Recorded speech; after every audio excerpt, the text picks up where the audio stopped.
Welcome to the final part 15 of lessons I learned in 2025 and the intentions I'm setting for 2026. I really hope you've got lots from this series. If you have, follow along, subscribe. There's going to be brand new videos coming your way on all topics of personal branding. Secondly, if you want to find out more about how we can work together, how I can support you in many different capacities, if you have that sense sometimes, which I know I do, it's like, I know I need something and I like your vibe, but I don't really know what the best thing is for me. The best thing to do is to email me and we can set up a chat and have a conversation about it.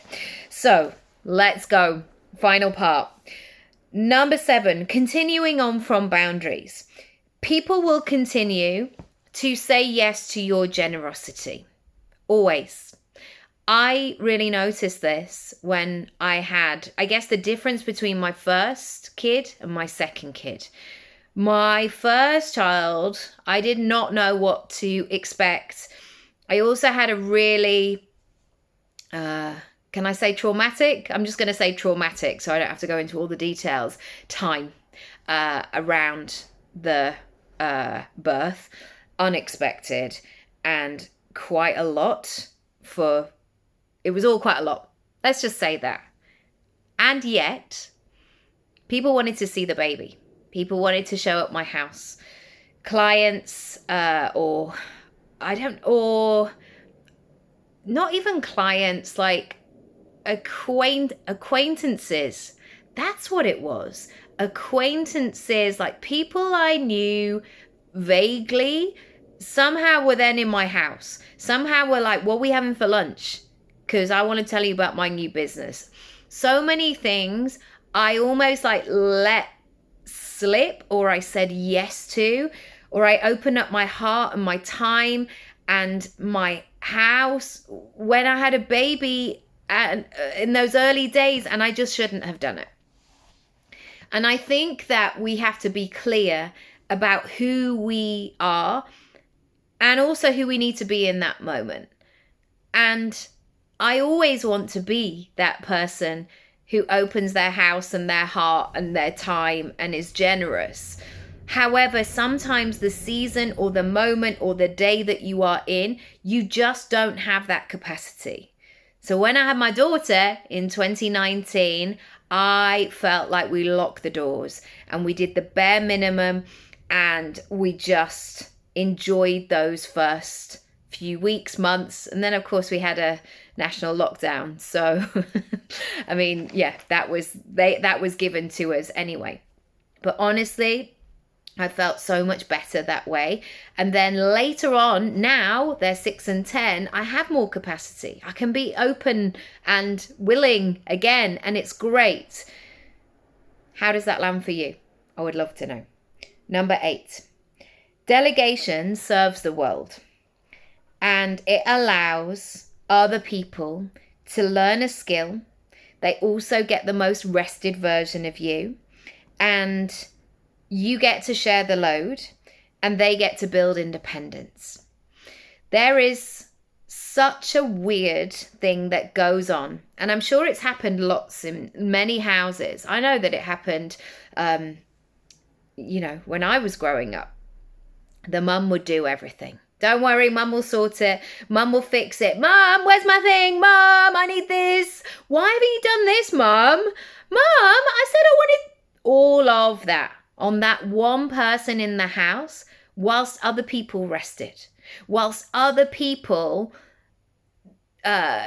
said orders from the sofa that they were sitting down, even though that mum had not sat down yet.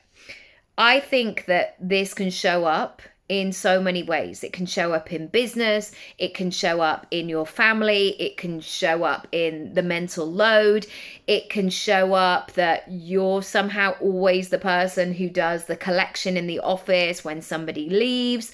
There are so many ways that this thing happens. And I know that phrase of, it's just easier if I do it myself. It might be in that moment. But I also, with a son and a daughter, when they leave home eventually, which is a weird thing to think about, I want them to be able to work a washing machine. I want them to know where things are. I want them to be able to have that confidence of, I've got this and I can do this. I tell you what, yesterday what happened, we went to the supermarket.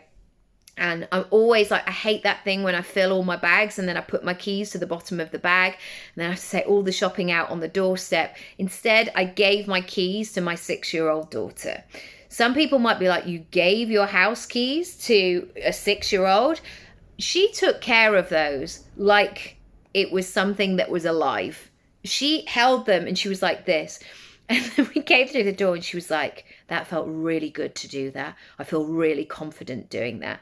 And then she said, don't ask Oscar to do that ever again. I will always be the one to look after the keys.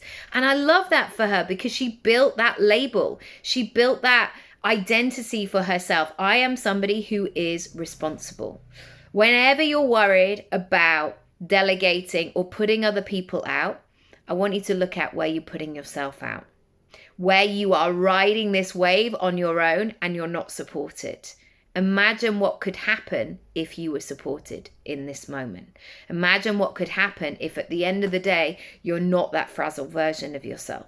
You've got spaciousness. You're grounded. You're clear. Yes, right. Number 9. Will they be at your funeral? You know those people that you're worried about, that you're concerned about, that you're thinking about what they're thinking about you, you're worried that they're judging you, you're worried that they're talking about you, that they're being mean about you, that they're screenshotting you, whatever the thing is. Will they be at your funeral? I know that sounds a really bleak thing, but I need to say it because too many people are worried about what other people think.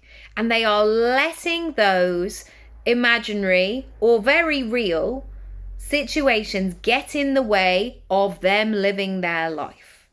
And so when I think about this, I think to myself, you wouldn't be at my funeral. So therefore, you don't get to be in the good parts of my life either. You don't get to be around my dinner table. You don't get to be the first thing that I see in the morning and how I start my day. And if it's negative, potentially affect my relationship with my children. You don't get to see the behind the scenes. You don't get my energy. I'm not going to go and be all fighty and aggy, but I'm just going to take a step away. I want you to think about the truth of it. And I want you to recognize that now it is your time to step up and stop going, yeah, but what will people say? If you keep saying that phrase, I want you to investigate who people are. Is it an imaginary group or is it a particular group? What are you worried about? What's really at the heart of this? It's time to explore a little further. Number 10, life can be set up to limit you if you let it. I wanted to end here because the world feels like a fractious, tumultuous, unpredictable place right now. And that's just the world's scope. And then there's who we are in life right now. So people might even say it like, oh, now you're a mum in your 40s. Like, what are you doing? Like, well, you're not 19 anymore. Or whatever the thing is. Oh, you're perimenopause, so you probably can't think straight to like start a new business. Or there are so many limits. You will have your own version, depending on who you are and the position that you're in, that society try and tell you. I can spend all day gathering that evidence of why I shouldn't, if I let myself. I honestly could take out my phone and go, right, let's build the evidence and get so much more. And guess what? When I feed the algorithm's like, yeah, great, let's just send you more trauma. Or I can spend time connecting with my why, connecting with what I know I'm supposed to be doing, connecting with investing in how I can make an impact, how I can cut through the noise, how I can do the work that I'm supposed to do in the world.